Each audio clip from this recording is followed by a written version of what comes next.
Father teacher है, बचपन में सपने थे, युवावस्था तक धीरे धीरे खत्म हो गई, क्यों हुए? इसका एक फ्लो बना, एक तरीका। ये क्या हो कि मेरा बैकग्राउंड जो था, मैं सब चीजें देखता आ रहा था बचपन से। मेरे बैकग्राउंड की बात करके चलें तो बहुत ही दमदार बैकग्राउंड है, कोई हल्के बैकग्राउंड से बिलोंग नहीं करता हूँ, क्योंकि आज अगर बैकग्राउंड में एजुकेशन प्रोफेशन से बात करके चले तो सभी तरह के लोग हमारे एजुकेशन प्रोफेशन के अंदर है। टीचर देख लो, प्रोफेसर देख लो, आर्मी बैकग्राउंड से हमारे परिवार के अंदर है, चाहे कैप्टन हो, सूबेदार हो, मेडिकल लाइन से हमारे मेडिकल प्रोफेशन से हमारे परिवार में बिलोंग करते हैं, डॉक्टर लाइन में भी है और भी स्टाफ के अंदर। फिर उसके अलावा इंजीनियर भी हमारे परिवार के अंदर है, बैंक मैनेजर भी हमारे परिवार के अंदर है, सीए भी है, वकील भी है, कॉन्ट्रैक्टर भी है। ये सभी तरह के लोग हैं हमारे परिवार के अंदर। तो मैं अपने परिवार को कहीं भी हल्का नहीं मानता, बहुत ही दमदार बैकग्राउंड से बिलोंग करता हूँ। मैं जब पढ़ाई करता था इस बिजनेस से पहले, तो जो स्कूल ही मेरी लाइफ थी, तो मैं एक ही बात सुनता था हमेशा, और वो बात थी, मेरे फादर बोलते थे, क्योंकि मेरे फादर टीचर हैं, तो वो हमेशा एक ही बात बोलते थे कि बेटा पढ़ाई लिखाई करो, अच्छे नंबर लाओ, और अच्छे नंबर लाके और आपको एक हमारी तरह एक अच्छा काम करना है। ये मेरा बचपन निकला। और बचपन से जब मैं बिजनेस में आया तो मेरे साथ क्या हुआ कि मेरे फैमिली वाले, मेरे फादर जो है, ये मेरी फोटो है पहले की, जो मैं दिखता था जैसा पहले इस बिजनेस से पहले, जो पॉलिथीन दिख रही है हाथ में, इस तरह के डॉक्यूमेंट्स वगैरह, मेरी तैयारी चल रही थी कि मैं भी डॉक्यूमेंट्स लेके कहीं जाके और दूसरों के सामने हाथ फैलाऊं कि भाई मेरे को आप जॉब दो। तो मेरा ये चल रहा था सारे का सारा। ये मैं पढ़ाई करता था, उस समय की फोटो है मेरी। तो मैं पढ़ाई पीसीएम से की मैंने, और AIEEE का मैंने एग्जाम दिया था। तो जब अगर रैंक की बात करके चले तो समथिंग 680 के समथिंग मेरी रैंक आई थी उस समय, लेकिन किसी कारणवश मैं वहां पे नहीं पहुंच पाया, नहीं जा पाया। और फिर मेरे फैमिली ने उठा के मेरे को दिल्ली भेज दिया, क्योंकि मेरे बड़े भाई हैं, वो दिल्ली जॉब करते हैं, दिल्ली में मेडिकल लाइन में डॉक्टर हैं। तो वहां पे मेरे को भेजा, तो वहां में पढ़ाई लिखाई करने लगा। और पढ़ाई लिखाई के साथ साथ में मेरा क्या दिमाग जो था, मेरे फादर का सपना था कि मैं कुछ स्पेशल लेवल पे जाऊं, कुछ अच्छे लेवल पे जाऊं, क्योंकि वो बोलते थे कि हम जो हैं, तुम भी कुछ करो हमारी तरह। तो मैं पढ़ाई लिखाई करने लगा, लेकिन मेरा दिमाग जो था ना, वो पढ़ाई लिखाई को छोड़ के मेरा कंप्यूटर में दिमाग बहुत चलता था। मैं कंप्यूटर लाइन के अंदर जाना चाहता था। मैं सोचता था कि कंप्यूटर लाइन के अंदर चला गया तो मजा आ जाएगा, कंप्यूटर देख, मतलब मैंने बचपन में कभी कंप्यूटर नहीं देखा, लेकिन जैसे मैं 10th में, 11th में, 12th में आया, तो वहाँ कंप्यूटर की क्लासेज चलती थी, तो मेरा दिमाग काम करने लगा। मैं सोचता था कि यार ये लाइन ठीक है। तो उठ के मैं दिल्ली चला गया, और वहां जाके मैंने फिर एजुकेशन करना शुरू किया, कॉलेज लाइन में चला गया। और वहाँ के वेब डिजाइनिंग का काम मैंने, आपने नाम सुना होगा जेट किंग का, तो वहां से मैंने उसके अंदर पढ़ाई की, वहां से एजुकेशन करना शुरू किया। उसके अलावा बीएससी वगैरह चालू की, और भी कई चीजें मैं करना शुरू किया। वेब डिजाइनिंग मुझे आ गया था, वेबसाइट में डिजाइन कर लेता था, सॉफ्टवेयर बनाना मुझे आ गया था, और कंप्यूटर असेंबल करना तक मुझे आता था। उस समय मैं नेहरू प्लेस जाता था, और नेहरू प्लेस से वहां से पार्ट्स लेके आता था, और वहां के घर पे फिर उनको जोड़ता था। मतलब पूरा एक कंप्यूटर मॉनिटर वगैरह सब सीपीयू में सब बना लेता था, और बढ़िया तरीके से उसको, मतलब मेरी लाइफ ठीक ठाक, मैं सोचता था कि यार हाँ, इसमें अपनी जिंदगी बन जाएगी। लेकिन मैं नेक्स्ट प्लीज, मेरे सामने जब मेरी 21 साल उम्र थी, तो मेरे सामने इस तरीके से बहुत सारे दरवाजे थे। मैं गवर्नमेंट जॉब में भी जा सकता था, मैं प्राइवेट जॉब में भी जा सकता था। तो गवर्नमेंट जॉब का मैंने इसलिए मैंने अपने आप को मना किया, क्योंकि मैं गवर्नमेंट जॉब मेरे फैमिली में बहुत सारों को देख चुका था। तो मैंने अपने आप सोचा ये लाइफ नहीं जीना यार, ये लाइफ अपने लिए नहीं है, क्योंकि इसमें तो एकदम आप समझ गए होंगे जो। तो प्राइवेट जॉब में जब दिल्ली गया, तो मेरे दोस्तों को प्राइवेट जॉब करते देखा, तो बहुत परेशान रहते थे। बॉस पता नहीं क्या क्या चीजें थी, तो मैं उनको सुनता था, तो बोलते थे यार अभी ये दिक्कत, अभी वो दिक्कत। तो ये दोनों चीजें जो थी ना, ये दरवाजे मैंने अपने आप को लेके बंद कर लिए थे। मैं गवर्नमेंट जॉब नहीं करूंगा, प्राइवेट जॉब मैं नहीं करूंगा। तो उसी दौरान क्या हुआ कि मैं जब 21 साल का था, मेरे दोस्त के माध्यम से बिजनेस प्लान मुझे देखने का मौका मिला। और उस समय मैंने प्लान नहीं देखा था सही मायने। मेरे दोस्त ने मेरे को बोला कि मैं काम कर रहा हूँ, बहुत अच्छा काम है, और उसने कुछ चेक दिखाए मुझे, और चेक दिखाए तो उन्होंने बोला कि तुझे जुड़ना है। और मैं रियल बता रहा हूँ, मैंने इस बिजनेस का प्लान नहीं देखा था। मैं बिना प्लान देखे, मैंने एक दोस्त के भरोसे पे इस बिजनेस को जोड़ लिया, मैं जुड़ गया था मैं। और दोस्त ने एक बात बोली, फिर उसकी बात मुझे बहुत अच्छी लगी, और मतलब दिल को भी लगी। उसने बोला कि जिंदगी में या तो एक बार जुगाड़ कर लेना, या आज जुगाड़ नहीं किया तो जिंदगी में हमेशा जुगाड़ करना पड़ेगा। तो आज जुड़ने के लिए जुगाड़ कर ले, लाइफ में जिंदगी में कभी जुगाड़ नहीं करना पड़ेगा। तो मुझे ये बात अच्छी लगी, मैंने बोला चल यार, दोस्त ने बोला है तो ठीक कर लेते, क्योंकि बहुत सारे लोग इस बिजनेस में जुड़ते हैं, कोई रिश्तेदारी की वजह से, कोई दोस्ती की वजह से, पता नहीं कैसे कैसे रिलेशन से जुड़ जाते हैं लोग। तो मैंने प्लान जो देखा था, वो लगभग समथिंग 5 महीने बाद मैंने प्लान देखा था। यानी मैं जुड़ पहले गया था दोस्ती की वजह से, कि दोस्त ने बोला पैसा दे दिया, बात खत्म। फिर मैं 5 महीने बाद प्लान देखने का मौका मिला, मैं वेन्यू में गया, और वेन्यू में जब मैं गया पहली बार, तो वेन्यू का जो मेरे को 2-3 चीजें बहुत अच्छी लगी वेन्यू की। मैं वहां गया, पहले मुझे नहीं पता था कुछ भी कि सेफ सोप क्या है, कैसे काम करती है, इसका मतलब कैसे कैसे ये करके और लोगों को अप्रोच करती है, कैसे सक्सेसफुल बना रही है, मुझे बिल्कुल नहीं पता था। लेकिन 5 महीने बाद जब मैंने इस बिजनेस का प्लान देखा, तो सबसे पहली चीज मुझे लगी, वहां मैं जब गया तो बहुत सारे लोग आपस में मिल रहे थे, माहौल देखा मैंने वहां का, तो वो माहौल जो था ना वो बड़ा अच्छा लगा मेरे को। मैं एक चीज सोचा मैं कि यार अपना माहौल क्या है घर का, अपना कॉलोनी का माहौल क्या है, अपने मोहल्ले का माहौल क्या है, अपने गांव का माहौल क्या है, और यहाँ का माहौल दिन रात का अंतर है। तो माहौल जो था वो मुझे एकदम मतलब एकदम सोचने को मजबूर कर दिया। मैं यार ये तो कुछ बात है स्पेशल। और फिर उसके बाद वहां का आदर सत्कार मैंने देखा कि लोग एक दूसरे को रेस्पेक्ट कर रहे हैं, एक दूसरे के साथ गले मिल रहे हैं, हाथ मिला रहे हैं, बड़ा अच्छा लगा मेरे को। मैं यार मार्केट में तो कोई आदर सत्कार जी लगा कोई बात ही नहीं करता है, घर के कॉमन नाम बोलते हैं काड़ू दौड़ू पीड़ू, लेकिन वहां जाके जब खुद के नाम के आगे जी लगा तो अच्छा लगा। मुझे यार वास्तव में यहाँ तो कुछ बात है। उसके अलावा मैंने वहाँ जो बातें थी, मैंने अपने ग्रेट आदर्श उनको देखा, जो पहले फर्स्ट टाइम जब देखा था मुझे लगा कि पता नहीं कौन है, लेकिन वो बातें जो कर रहे थे ना वो प्रेरित करने की बातें कर रहे थे। वो एक ही चीज कर रहे थे, यार आप कर सकते हो, यार आप कर सकते हो। तो मैंने कंपेयर किया अपने आप को, यार मैं घर पे मेरे फादर जो थे मेरे और बड़े भैया है, घर के परिवार के लोग हैं, वो कुछ भी छोटी सी बात होती तो बोलते हैं तू पता नहीं कुछ कर पाएगा कि नहीं करेगा। ये चीजें होती है, हर घर में होती है। लेकिन वहां जब मैं गया वेन्यूम, तो वो बोल रहे थे आप कर सकते हो, कोई फर्क नहीं पड़ता आप किस बैकग्राउंड से बिलोंग करते हो, आप काले हो, गोरे हो, छोटे हो, नाटे हो, कुछ भी नहीं, आप कर सकते हो, आप यू कैन डू इट। ये बात बार बार 1-1.5 घंटे मैंने सुना, बार बार जो भी आ रहा वही बोल रहा कर सकते हो, मैंने करके दिखाया, आप कर सकते हो।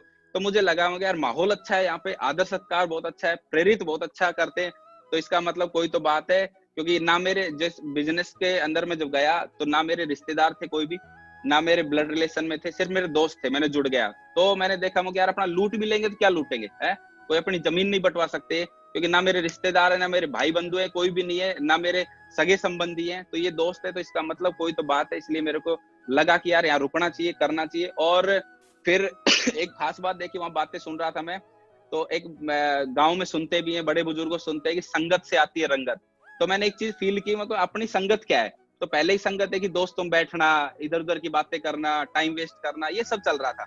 लेकिन वहां जब गया तो वो एक दूसरे, जब लोग बोल रहे थे कि मैंने संगत बदली और मैं पहले ऐसा था और अभी मैं सक्सेसफुल लोगों के बीच में रहता हूँ, तो लगातार मेरे अचीवमेंट बढ़ते जा रहे हैं। तो मुझे एक बात लगी, बड़े बुजुर्गों ने जब बात बोली ना संगत से आती है रंगत, तो रियल में कुछ तो बात है इसमें। तो एक ये अच्छी चीज लगी मुझे। और मेरा जो डिसीजन था इस बिजनेस के अंदर आके काम करने का, वो सबसे बड़ा डिसीजन आया, जो मैं धन्यवाद जरूर करना चाहूंगा अपने महागुरु जी श्री नरसिंह ग्रेवाल जी का, जिनकी मैंने दिशा ली। और दिशा लेने के बाद मुझे रियल में लगा, और सच बता रहा हूँ मैं कसम से, मेरी अंतरात्मा ने बोला, मेरे दिल ने बोला कि यार मोहित सैनी तेरे लिए है ये काम, ये और किसी के लिए, तेरे लिए बना ये काम और तुझे करना चाहिए। और मैं सब चीजों को साइड में करके उस टाइम मैं पढ़ाई करता था, और जिस दिन मैंने दिशा ली थी उस दिन के बाद मैंने सेफ सोप को फर्स्ट प्रायोरिटी पे रखा। मैं सेफ सोप को लगातार करता चला गया। मैंने कभी किसी दूसरे काम की तरफ मतलब नजर तक नहीं दौड़ाई, कभी, आज तक का रिकॉर्ड है। मैं सेफ सोप करता गया, और दिशा का तो एकदम शानदार अल्टीमेट जो सेशन था, दिमाग खुल गया सारा एकदम। जो मतलब उर्जे पुर्जे थे दिमाग के, जो पुराने सॉफ्टवेयर थे सारे चेंज हो गए, और पुराने सॉफ्टवेयर चेंज होते ही एकदम लगा कि रियल में ये काम है जिसमें हम एक बहुत बड़ी सक्सेस ले सकते हैं, और सक्सेस खुद ही नहीं, साथ में हम बहुत सारे लोगों को सक्सेस दिलवा सकते हैं। तो ये चीज मेरे को दिशा के अंदर बहुत बढ़िया लगी, शानदार लगी। और उस दिन के बाद मुड़ के देखना तो मतलब एक तरह से अपने आप को क्रॉस लगा दे, मुड़ के नहीं देखना जिंदगी में कभी भी, और लगातार आगे बढ़ते जाना है। तो ये मैंने किया, और फिर मैंने काम करना शुरू किया। कोर बैच मैंने लिया, यहाँ पे कोर बैच सेशन लिया, तो मिस्टर योगेश यादव जी, महागुरु जी मिस्टर योगेश यादव जी का कोर बैच लिया। तो वहां पे कोर बैच लेने के बाद इस बिजनेस में सीखा कि लोगों से बात करना कैसे है, लोगों से डील कैसे कर, मतलब हर एक चीज, एक छोटी से छोटी बात जो थी मैंने कोर बैच से सीखी। दिशा बैच से मैंने निर्णय लिया इस बिजनेस को काम करने के लिए, लाइफ मैंने लगाई। एक कोर बैच से मैंने इस बिजनेस के मतलब तरीके सीखे, स्किल सीखे कि कैसे कैसे क्या क्या चीजें होती है, किससे मिलना होता है, कैसे मिलना होता है। तो कोर बैच से सीखने का मौका मिला, यानी मैं कह सकता हूँ ए से लेके जेड तक जो बिजनेस को चलाने के लिए जरूरी था वो मैंने कोर बैच से सीखा। और वेन्यू के अंदर मैं लगातार जाने लगा। दिशा बैच के बाद से मैंने वेन्यू कभी मिस नहीं किया, मैंने फर्स्ट प्रायोरिटी पे रखा। चाहे फ्राइडे की ट्रेनिंग हो, चाहे संडे का प्लान हो, चाहे किसी भी तरह का कोई फंक्शन हो, मैं हमेशा अपने आप को वेन्यू के अंदर उपस्थित करूंगा, मैंने प्रण लिया। और फिर उसके बाद मैं सर लोगों से मिलता था, तो सर लोगों को मैं बोलता था, शुरुआत में थोड़ा स्लो काम था, तो मैंने सर को बोला मैं सर काम को कैसे फास्ट किया जाए, कैसे तेज किया जाए काम, सक्सेस कैसे तेज की जाए। तो सर लोगों ने एक बात बोली कि बेटा एक काम करना है तेरे को, और वो है सिस्टम के टूल्स।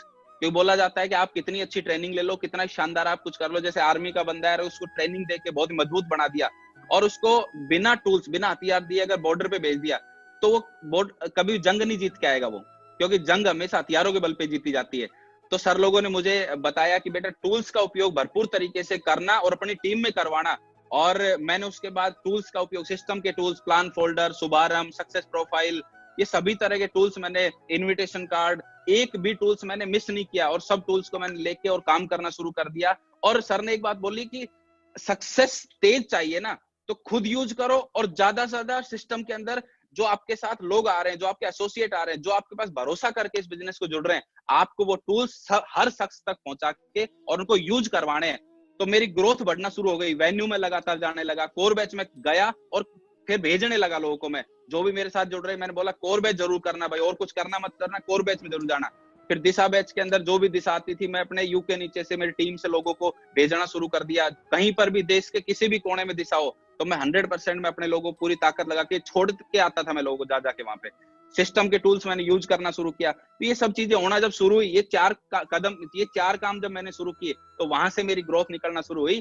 और फिर मैंने सबसे पहला मेरा अचीवमेंट जो आया इस बिजनेस के माध्यम से, मेरा गर्व हुई बात बोलते हैं, मेरी लाइफ का सबसे पहला अचीवमेंट जब मैंने अपने दम पे सेफ शॉप के आशीर्वाद, मेरे अपलाइनों के आशीर्वाद से परचेज किया मेरी लाइफ का सबसे महंगा मोबाइल, सबसे पहला और सबसे महंगा मोबाइल मैंने 2200 रुपए का परचेज किया था, जो आपको स्क्रीन पे दिखाई दे रहा है। ये छोटा सा बटन का मोबाइल था, लेकिन ये जब परचेज किया रियल में बहुत ही ग्रांड फीलिंग आई, एकदम ऐसा लगा कि तूने दुनिया जीत लिया, मजा आ गया एकदम। क्योंकि उससे पहले क्या कि घर वालों के उस पे लग रहे थे एकदम, घर वाले जो करते थे, अगर 100 रुपए की जरूरत हो तो घर वाले देंगे, 200 की जरूरत हो घर वाले देंगे, फीस भरेंगे तो घर वाले करेंगे, तो यानी सब कुछ कर। लेकिन यहाँ से पैसा कमा के जब अपने पैसे से जो कोई चीज खरीदी तो रियल में लगा कि वास्तव में ये काम है जो तुझे, अगर ये मोबाइल आ सकता है तो फिर इसका मतलब बाकी सब अचीवमेंट तेरे पास आ सकते हैं। तो मैं फिर एकदम लग गया धूम धड़ाके के साथ। और उस समय मैंने एक ट्रेनिंग सुनी थी, एक शख्स आगे एक ट्रेनिंग सुनी, तो उसमें एक शख्स ने बात बोली, एक ट्रेनर है, कि रुका हुआ इंसान और ठहरा हुआ पानी ये दोनों सड़ जाते हैं। मैंने बात, मतलब मुझे नहीं पता वो किस भाव से मैंने सुनी थी कैसे, लेकिन मैं उस बात को दिल पे ले गया और मैंने बोला कि यार किसी भी चीज अपन रुकेंगे नहीं कभी भी, लगातार आगे बढ़ते जाएंगे, हर अचीवमेंट को जल्दी जल्दी बदलते जाएंगे, ग्रोथ करते जाएंगे। फिर मैंने मोबाइल चेंज करना शुरू किया, फिर सैमसंग का मोबाइल लिया, फिर बहुत जल्दी मैं वर्ल्ड क्लास ब्रांड के अंदर आ गया, एप्पल का मोबाइल मैंने परचेज किया, एप्पल आईफोन 6 जो कि समथिंग 65,000 रुपए का मोबाइल आया था। मैं जुड़ा जब था तो सेफ शॉप में जो सेल थी मेरी, तो मैंने जुगाड़बाजी करके दी थी। लेकिन आज बड़ा गर्व होता है कि जुगाड़बाजी करने वाला शख्स लगातार अचीवमेंट करता जा रहा है। प्रमोशन होना शुरू हुआ, सिल्वर बना मैं, 50 की टीम हुई, फिर सिल्वर स्टार बना, फिर गोल्ड बना मैं, फिर पर्ल बनाई, कुछ फोटोज मिली मेरे को तो मैंने लगाई पुरानी ढूंढ के, मैंने ये पर्ल बना तब की फोटो है, फिर मैं टोपाज बना ये तब की फोटो है, फिर एमराल्ड बना मैं ताल कटोरा स्टेडियम के अंदर, और रूबी बना मैं अपने ग्रेट आदर्श श्री श्याम सिंह चौहान जी जब डायमंड बने थे उस समय मैं रूबी बना। फिर अचीवमेंट लगातार बढ़ते चले गए। फिर वो मेरा दिमाग तो था ही कि भाई कंप्यूटर लाइन के अंदर, तो मैंने क्या लैपटॉप वगैरह परचेज बहुत जल्दी शुरू कर दिया, क्योंकि सर ने बोला था कि वो चीजें तुम्हें परचेज करनी है, वो चीजें लेनी जिससे आपकी सिस्टम के अंदर वैल्यू बने और आपका ग्रोथ बढ़ता जाए, आप हमेशा वो चीज लेनी है। तो मैंने सर को बोला मैं सर आदेश करते रहना, जो जो बताओगे आप मैं जरूर लेता जाऊंगा। तो फिर मैंने लैपटॉप बोला सर ने कि लैपटॉप लो, ये आपका टूल्स है। तो मैंने लैपटॉप परचेज किया और बताते खुशी होती है कि 7 लोग लैपटॉप में ले चुका था पहले। और फिर उसके बाद मैंने पेवेलियन, जो कि मेरे हमेशा आदत रही है कि टॉप चीज यूज करनी है, अच्छी चीजें यूज करनी है, टॉप क्लास चीजें यूज करना मेरे पता नहीं खून में ही है क्या। तो टॉप ब्रांड, टॉप चीजें, और सेफ, मैं तो मतलब पूरा श्रेय देता हूँ सेफ शॉप और success support system ultimate achieve और मेरे आदर्शों को, जो टॉप करना सिखाया हमेशा। फिर उसके बाद लैपटॉप आया, घूमना, बाइक ली मैंने, मैं बिजनेस के अंदर आया था उस समय बाइक नहीं थी, तो बाइक परचेज करी। समथिंग शुरुआत के 5-5.5 महीने काम करने के बाद मैंने बाइक परचेज करी। सर ने बोला कि बेटा बाइक लो, जिससे आपका सफर थोड़ा सा मतलब जो दूरियां है वो तेजी से कवर होना शुरू हो, ज्यादा से ज्यादा प्लान हो आपके। तो मैंने बाइक परचेज कर ली, और बाइक भी मैंने फिर टॉप, क्योंकि मैं बोल रहा हूँ मेरे गुरु ने बोला है कि हमेशा टॉप करना है, तो फिर मैंने टॉप क्लास चीजें यूज करना शुरू की। होंडा डेजलर बाइक ली मैंने फिर, और ये कार जो खरीदी मैंने, पहली कार, मेरे को बताते बड़ी खुशी होती है, मुझे नहीं पता लोग क्या सोचते क्या नहीं सोचते। मैंने पहली कार जब परचेज करी थी, मेरे खानदान का इतिहास, मुझे सौभाग्य मिला मेरे पूरे खानदान का इतिहास लिखने, क्योंकि मेरे से पहले इस बिजनेस की ताकत ने इतना दम दिया मेरे को कि मेरे से पहले कोई शख्स ऐसा नहीं था जिसने कार परचेज करके लेके आया हो। पहली कार 23 साल की उम्र में घर पे परचेज करके लेके आ गए। अच्छा, जिस दिन मैंने कार परचेज करी थी उस समय तक मेरे को कार नहीं चलाना आता था। मैं जो शोरूम में कार लेने गया, great sir mister Yogesh Yadav ji ने बोला बेटा अभी तुम्हारा लेवल हो गया, कार लो आप अब।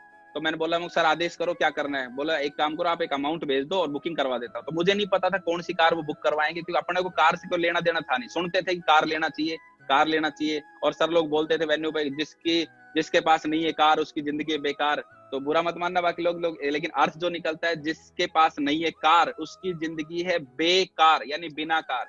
तो सर लोगों ने बोला अभी तुम्हारा लेवल हो गया, कार लेनी चाहिए आपको। तो मैं बोला सर बताओ आदेश करो आप क्या करना है। तो बोला कार लो आप। मैंने पैसा भेज दिया और मैं लेने चला गया कार। तो डिलीवरी टाइम में उसने शोरूम वाले ने बोला कि आप चाबी लो और कार को बाहर करो। तो मैंने क्या, किसी को नहीं पता था मेरे को कार चलानी नहीं आती। तो मैंने ग्रेट सर को बोला सर आपके आशीर्वाद के बिना ये कार है ना, ये शोरूम से बाहर नहीं जाएगी सर, तो आप लो चाबी, आप बाहर लेके चलो। तो सर को भी नहीं पता था कार नहीं चलाना आता इसको। तो सर ने लेके और सर बाहर छोड़े। फिर मैं बोला सर अब ये आशीर्वाद घर तक चलना चाहिए, सर घर छोड़ के आओ आप कार को। तो घर छोड़ के आए और उस दिन एकदम बढ़िया मिठाई उठाई बटी घर में, बड़ा खुशी हुई और गर्व हुआ कि रियल में मतलब एक बड़ा आनंद आया कि कार परचेज की। और फिर उसके बाद मैंने कार चलाना सीखा। फिर इस बिजनेस में से पहले की बात करके थोड़ा सा मैं रिवाइज करूंगा वापस कि बिजनेस से पहले मैंने कभी एरोप्लेन या जो चीज होती है मैंने कभी नजदीक से नहीं देखी थी, बस दूर से उड़ता देखते थे ऊपर से। और क्योंकि जयपुर और दिल्ली के बीच में हमारा एरिया है, बहरोड तहसील पड़ता है, तो बिल्कुल मिड है, तो हमेशा ऊपर से उड़ती दिखती थी और टिम टिम टिम टिम होती थी। तो लगता था यार पता नहीं क्या उड़ती है ना, क्या नाम सुनते कोई एरोप्लेन होती है, हवाई जहाज होती है। लेकिन लाख लाख धन्यवाद सेफ शॉप का, अल्टीमेट अचीवर ग्रुप का, ट्रिपल एस का, कि एक समय ऐसा आया कि सिर्फ दूर से देखा करते थे जिसको, उसको बहुत नजदीक से और उसमें बैठने का भी मौका मिला। और फिर ट्रेवल शुरू हुआ बाय एयर, और हिंदुस्तान में जहां जहां टीम है वहां पे अगर एयरपोर्ट है तो फिर उसके बाद सब एरोप्लेन से सफर होने लगा और घूमना फिरना पूरे हिंदुस्तान के अंदर, फैमिली टूर होने लगा। फिर डायमंडशिप हुई, और डायमंडशिप जब हुई तो एक गर्व हुआ कि कभी मैंने क्या होटल वगैरह और ये सब चीजें नहीं देखी थी पहले बिजनेस से पहले, लेकिन बिजनेस में आने के बाद होटल्स वगैरह ये सब चीजें देखना शुरू की। और ये जो डायमंडशिप हुई ये भी कोई छोटी मोटी जगह नहीं हुई, 5 स्टार प्रॉपर्टी हयात रेजेंसी के अंदर डायमंडशिप हुई। और जितने लोग मेरे मैं बीच में खड़ा हूँ, वाइफ खड़ी है मेरी, और ये साइड में जितने लोग खड़े हैं, मैं फिर वो बात बोलता हूँ कि संगत से आती है रंगत। ये सारे जो लोग खड़े हैं ये करोड़पति अरबपति लोग हैं, ये सक्सेसफुल लोग हैं, और संगत से रंगत आती है। सक्सेसफुल लोगों के बीच में अगर मोहित सैनी खड़ा रहेगा तो कोई माइकल लाल उसको करोड़पति अरबपति बनने से रोक नहीं पाएगा। ये संगत का असर आ रहा है सारे का सारा, मैं इनकी संगत में रहता हूँ। और फिर उसके बाद फैमिली टूर होने लगा पूरे हिंदुस्तान के अंदर, मैं घूमने फिरने लगा, पूरी मस्ती होने लगी। और मुझे आज गर्व है बात बोलते हुए कि सेफ शॉप के अंदर, पूरे ट्रिपल एस के अंदर, पूरे अल्टीमेट अचीवर के अंदर एक नया रिकॉर्ड बनाया है। और मैं जिस गांव से बिलोंग करता हूं, आज पूरे गांव के अंदर 5 डायमंड है जो डायमंडशिप अचीव कर चुके हैं। हम टोटल 6 लोग हैं, जिसमें एक अपकमिंग डायमंड है, अभी बहुत जल्दी अभी डायमंड बनने वाले हैं वो, यानी कि अगले 2-3-4 महीने के अंदर वो डायमंड बन जाएंगे। सबसे पहले मिस्टर श्याम सिंह चौहान जी जो डायमंडशिप अचीव कर चुके हैं, मिस्टर चिराग शर्मा जी डायमंडशिप अचीव कर चुके हैं, मिस्टर प्रदीप जोशी जी डायमंडशिप अचीव कर चुके हैं, मोहित सैनी अचीव कर चुके हैं, अशोक कुमार सैनी जी डायमंडशिप अचीव कर चुके हैं। तो 5 लोग हैं। मेरे को ऐसा विश्वास है कि आज ये रिकॉर्ड बन चुका है कि एक ही गांव से चाह लें तो सब कुछ हो सकता है। और एक अच्छी बात ये रही कि हम सारे एक दूसरे को आपस में जानते हैं। हमने इस बिजनेस में काम किया है तो एक सबसे बड़ी जो चीज हमारे साथ रही कि हमारी फाइन ट्यूनिंग बहुत अच्छी रही है, हमारा जो तालमेल रहा है काम करने का वो बहुत अच्छा रहा है। हमने कभी एक दूसरे को ईर्ष्या भाव से नहीं देखा, हमने कभी एक दूसरे को कोई किसी तरह की छोटी बातें नहीं की, हमेशा एक दूसरे का रेस्पेक्ट किया है, रेस्पेक्ट करके काम किया है। फाइन ट्यूनिंग बहुत ही गजब, अल्टीमेट, और आज भी है और भविष्य मरते दम तक हमारी फाइन ट्यूनिंग सबसे गजब की रहेगी। तो ये रिकॉर्ड बना। और फिर उसके बाद और आगे बढ़ते गए।